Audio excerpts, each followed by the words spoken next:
বাৰু ডিছকাউণ্ট দিম আপোনাক দান দিছে। নমস্কাৰ, অসমীয়া পাকঘৰৰ এটা নতুন ভিডিঅ'লৈ সকলোকে স্বাগতম জনাইছোঁ। বহুত দিনৰ মূৰত এয়া অসমীয়া পাকঘৰৰ অনুষ্ঠান এটা কৰিবলৈ গৈছোঁ। যোৱা 4 মে' তাৰিখে জনপ্ৰিয় ইউটিউবাৰ ৰাতুল জিছু গগৈৰ ঘৰত আমি অনুষ্ঠান কৰিবলৈ গৈছিলোঁ আৰু এয়া ৰাতিপুৱাই সুন্দৰভাৱে এসাঁজ খাই লৈছোঁ। মানে ভেদাইলতা মাংস আৰু কিবাকিবি আছে আৰু এয়া খাই বৈ খৰখেদাকৈ ওলালোঁ অনুষ্ঠানলৈ বুলি। অসমীয়া পাকঘৰৰ ৰচনা কৰিছিলোঁ এটা গীত এআইৰ জৰিয়তে আৰু সেইটো এতিয়া লগাই আমি শুনি গৈ থাকিম প্ৰগ্ৰেমলৈ। শুনকচোন আপোনালোকো।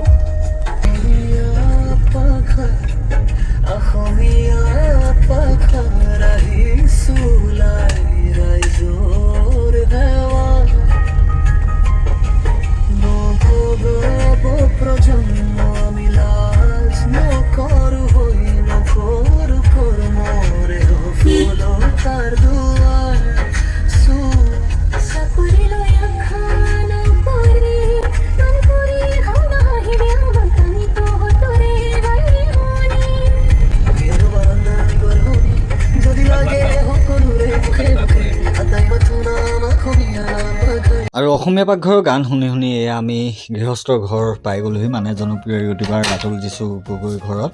আৰু ইতিমধ্যে আমাৰ ৰান্ধনীয়েও ৰন্ধন কাৰ্য আৰম্ভ কৰিছে আৰু এয়া আমি 3জন এয়া নামি গৈছোঁ অনুষ্ঠানলৈ বুলি। আৰু গৈ দেখিলোঁ আমাৰ যুৱক যুৱতীসকল গৈ ইতিমধ্যে তেওঁলোকে নিজৰ কামসমূহ সম্পূৰ্ণৰূপে সমাধা কৰি লৈছে। কপাল চপাল থুপাই আছে।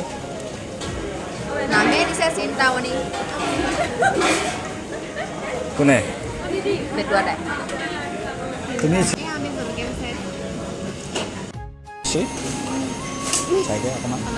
আৰু খাদ্য পৰিৱেশনো কিছু সময়ৰ পিছতে আৰম্ভ হ'ব। সেয়েহে যুৱকসকলে বস্তুবিলাক মানে খাদ্য সামগ্ৰীসমূহ সজাই লৈছে আৰু এয়া মই ফটো আৰু ভিডিঅ' কৰি লৈছোঁ।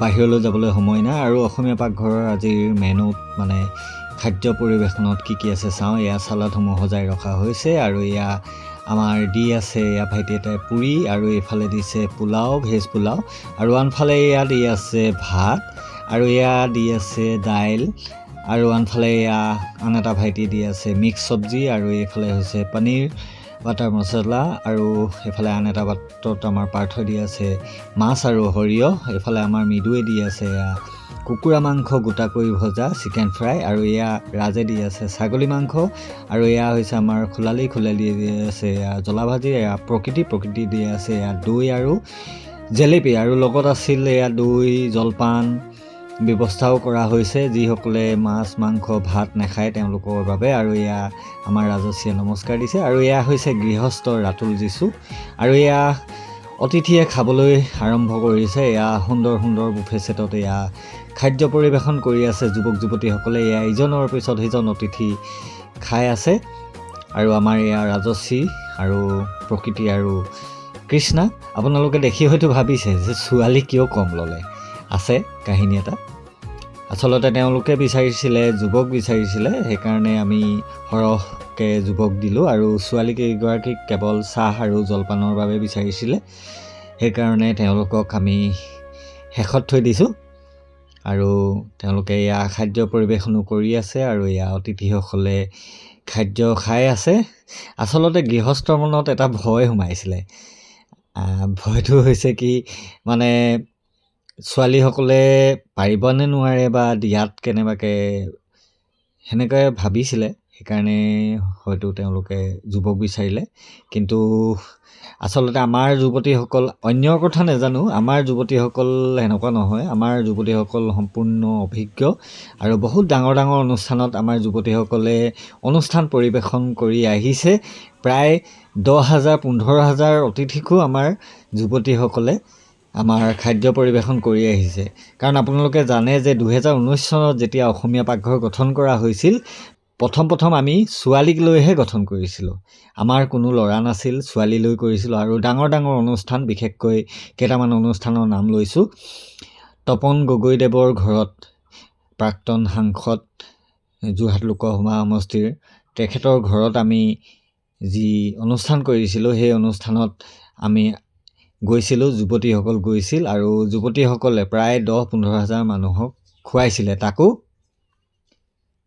টেবুলত পৰিৱেশন কৰা হৈছিল আৰু বুফেও কৰা হৈছিল। টেবুলৰ পৰিৱেশন কৰা হৈছিল। আমাৰ ছোৱালীসকল এনেকুৱা ছোৱালী, গাঁৱৰ কিছুমান ছোৱালী আছিল, চেণ্ডেল খুলি তেওঁলোকে একদম মানে পূৰা কাম কৰিছিলে।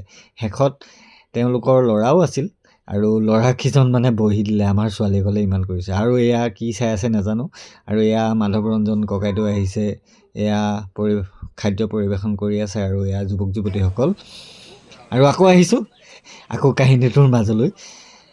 মানে আমাৰ যুৱতীসকলে বিশেষকৈ মানে বহুত ডাঙৰ ডাঙৰ অনুষ্ঠানত অংশগ্ৰহণ কৰিছে। আৰু আগৰ যি কেশৱ মহন্ত ছাৰ, আপোনাৰ স্বাস্থ্যমন্ত্ৰী আছিল চাগে বোধহয়, কলিয়াবৰত আমাৰ প্ৰায় 20,000 অতিথিক খাদ্য পৰিৱেশন কৰি আহিছেগৈ আমাৰ যুৱতীসকলে অসমীয়া পাকঘৰৰ। আৰু বহুত অনুষ্ঠান আছে, ডাঙৰ ডাঙৰ অনুষ্ঠান। আৰু তাৰ মাজতে গৈ এয়া মই ৰুটি খাই আহিলোঁগৈ, কাৰণ ৰাতি ৰুটি খাওঁ মই, সেয়েহে ৰুটি আৰু মাংস খাই আহিলোঁ জুইশালত। আৰু আহিয়ে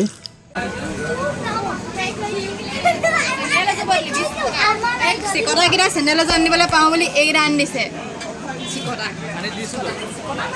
বন্ধ। এতিয়া কেইটা বাজিলে? কোন মায়েৰে খুলি থৈ দিব? আৰু এয়া সন্ধিয়া সময়ত যথেষ্ট ভিৰ বাঢ়িছে আৰু এয়া চেলিব্ৰিটিসমূহ আহিছে, মানে চেলিব্ৰিটি বুলিয়ে কৈছোঁ, কণ্টেণ্ট ক্ৰিয়েটৰ। গম পাইছেই চাগে কোন আহিছে, সময় গগৈ, সকলোৰে মৰমৰ। আৰু এয়া পৰমা। এওঁ হোটেলত খাবলৈ আহিবা, ইয়াত বৰ ধুনীয়া হোটেল এখন খুলিছে।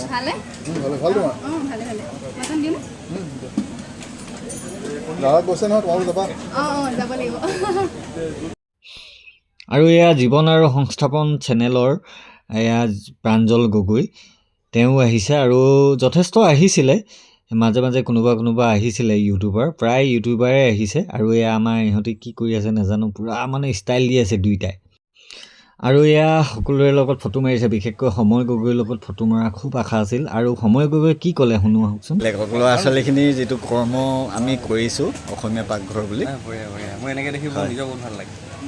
মানে এপ্ৰিচিয়েট কৰিব মন যায়। তেওঁলোকে ধৰি লওক নিজৰ এটা সংস্থাপনৰ কাৰণে নিজৰ এটা পথ উলিয়াব পাৰিছে আৰু লগতে কৰ্মক্ষেত্ৰত আগবাঢ়ি গৈছে। তাতকৈ ভাল কথা কি হ'ব, ল'ৰা ছোৱালী সকলোৱে লগে হৈ কাম কৰিছে, ভাল কথা। আচলতে আৰু ভাল কাম কৰিব, আগবাঢ়ি যাব তেনেকৈ। ধন্যবাদ। ঠিক আছে। প্ৰাঞ্জল কি ক'বা? আচলতে এনেকুৱাবিলাক দেখিলে এটাই ভাল লাগে যে বহুতে কয় যে ছোৱালীবিলাক পিছত থাকি গৈছে, ছোৱালীয়ে কৰ্ম কৰিবলৈ লাজ কৰিছে। এইবিলাক ইয়াত দেখিলে লাগে যে তেনেকুৱা একো কথা নাই। কাৰণ আজিৰ দিনত আমি দেখা পাওঁ, যিকোনো এখন বিয়া সবাহত যেতিয়া ছোৱালীজনী এনেকৈ যেতিয়া অভ্যৰ্থনা নকৰে, তেতিয়া মানে এনেকুৱা হয় যে তোমালোকেতো যিটো ছিষ্টেম কৰা, একদম আহোমৰ বিচাৰিলে আহোমৰ হাত, যেনেকুৱা হাতত বিচাৰিলে তেনেকুৱা কৰা, এটলিষ্ট সেইটোত মানে কি হয়, আমাৰ ভাল লাগে যে অ'কে, যোনে যেনেকুৱা বিচাৰে তেনেকুৱা বস্তু কাম কৰিব পাৰে। আচলতে ডিমাণ্ড চাই যেতিয়া কাম হয়, তেতিয়া ডেফিনেটলি চব কামতে ভাল। আৰু বিশ্বক মই পাৰ্চনেলি চিনি পাওঁ, আমাৰ ঘৰৰ ওচৰৰ অসমীয়া পাকঘৰে, মই বেগতে ভিডিঅ' বনাইছোঁ তোমাৰ, অসমীয়া পাকঘৰৰ যিখিনি কাম সঁচাকৈ ভাল কাম। আৰু কৰি যোৱা ছোৱালীখিনিক লগত লৈ বা ল'ৰাখিনিক লগত লৈ এটা তুমি যেতিয়া লিড লৈছা, এটা বাট মোক ওলাইছা, সেইটোৱে আচল কথা।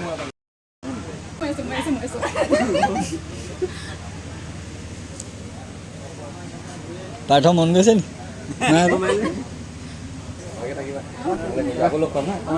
Thank you. আৰু এয়া কামৰ মাজে মাজে এইবাৰ পাই গ'ল পৰমাক, আৰু এইবাৰ লাগি গ'ল পৰমাৰ লগত ফটো মৰাত সকলোৱে। বিয়া নাই পতা আৰু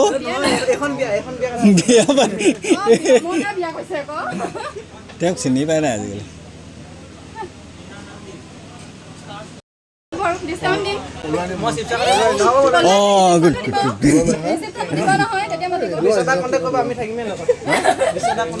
ৰ'বা, হেৰি কেনেকুৱা পালা? আমাৰ আজি বাৰু ছোৱালী কম ল'লে, মানে ল'ৰা লাগে বুলি ক'লে, এনেই কেনেকুৱা পাইছা? আমাৰ ধুনীয়া আমাৰ আজিবোৰ নহয়, আগতেও মজা আৰু এতিয়াও মজা, ভাল লাগিছে। খানা কি দিয়া সকলো ব্যৱহাৰটো বহুত বেছি ভাল লাগে, মানে ধুনীয়াকৈ এনেকৈ কৰি কি ক'বা এই তেওঁলোকৰ যি কৰ্মটোৰ প্ৰতি? মানে মানুহে এতিয়া ধৰা কিছুমান ক্ষেত্ৰত কেতিয়াবা ধৰা সৰু কাম ডাঙৰ কাম বুলি কয় যে, সেইখিনি ক্ষেত্ৰত কি ক'বলৈ বিচাৰা নৱপ্ৰজন্মৰ প্ৰতি? এইটো কথা কওঁ, কামৰ কোনো একো সৰু বৰ নাই। মানুহে খালি কামটো আপোনাৰ যিয়ে কাম নকৰিব লাগিলে কামটো কিন্তু হাঁহি ফূৰ্তিত কৰিব লাগে। আৰু এওঁলোকে বহুত মানে আনন্দত কামটো কৰে। আৰু ময়ো কৈ দিম মানে কামটো কি দিব লাগে মতে খালি এনজয় কৰিবলৈ কামটো কৰোঁতে ভিডিঅ' হাঁহি আছে তো সেই হাঁহিটো লাগে মানে ফূৰ্তি লাগে মানে সেইটো হেৰি তোমাক এদিন মাতিম আমাৰ লগত কৰিবলৈ দেই কৰি চাবাচোন কেনেকুৱা লাগে। লাহে লাহে অনুষ্ঠান শেষ হ'বলৈ হ'ল আৰু এয়া শেষ অতিথিয়ে এয়া খাদ্য গ্ৰহণ কৰি আছে।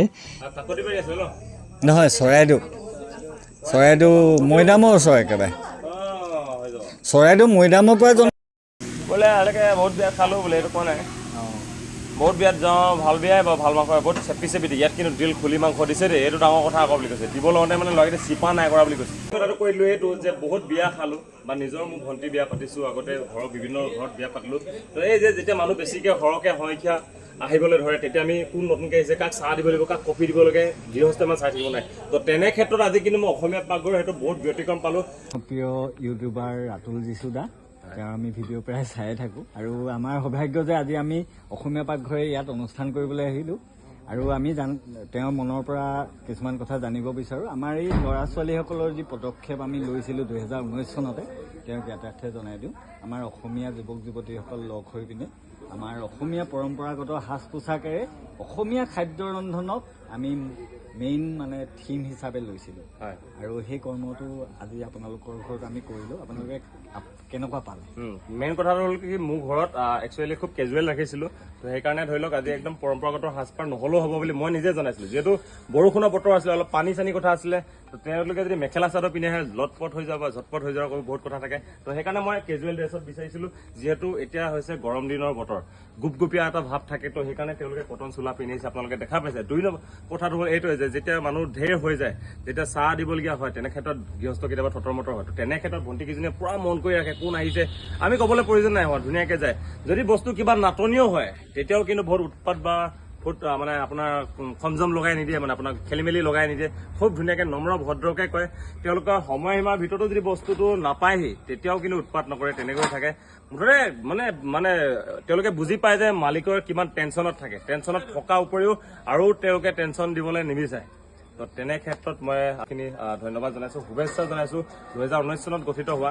ইণ্টাৰেষ্টিং কথা হ'লে এইটো যে আজি ভাইটি ভণ্টিসকল আছে আজি বিভিন্ন ঠাইত বিভিন্ন ল'ৰা ছোৱালী আছে তেওঁলোক হয়তো জেনেৰেশ্যন জেডৰে হয় জিৰে হয় আৰু তেনে ক্ষেত্ৰত সকলোৱে হয়তো আৰ্থিকভাৱে সিমানখিনি হেৰি নহ'ব তো তেনে ক্ষেত্ৰত আজি চবৰে মোবাইল ৰিচাৰ্জ কৰাৰ পৰা আৰম্ভ কৰি বিভিন্ন ক্ষেত্ৰত অৰ্থৰ প্ৰয়োজন হয় তো তেনে ক্ষেত্ৰত অসমীয়া পাকঘৰে আজি যিসকল আমাৰ ভাইটি ভণ্টি আছে তেওঁলোকক যে উলিয়াই আনিছে বা এটা কাম কৰিবলৈ এটা স্পৃহা আৰু এনেকৈ যে কাম কৰিলে অকল পইচা বুলি নহয় জীৱনৰ মূল্যবোধো বুজি পোৱা হয় মানুহক কাক কেনেকৈ ব্যৱহাৰ কৰিব লাগে কোন মানুহ কেনেকুৱা থাকে কাৰ কি হয় তেওঁলোকে অবজাৰ্ভ কৰিব পাৰে তো পাছলৈ মানুহৰ লগত কি হয় কমিউনিকেশ্যন স্কিলটো তেওঁলোকে বহুত ডেভেলপ হৈ যাব তো যিকোনো ক্ষেত্ৰত গ'লে তেওঁলোকে খুব ধুনীয়াকৈ নিয়াৰকৈ চলিব পাৰিব যেনেকুৱা পৰিস্থিতিত হ'লেও তো বহুতখিনি কথা আহি পৰে ক'বলৈ গ'লে আৰু দীঘল হ'ব তো মই বিশেষ নকওঁ সকলোকে শুভেচ্ছা জনাইছোঁ থেংক ইউ তোমালোকে আজি ইমানখিনি সহায় কৰিলা থেংক ইউ ছ' মাছ ধন্যবাদ।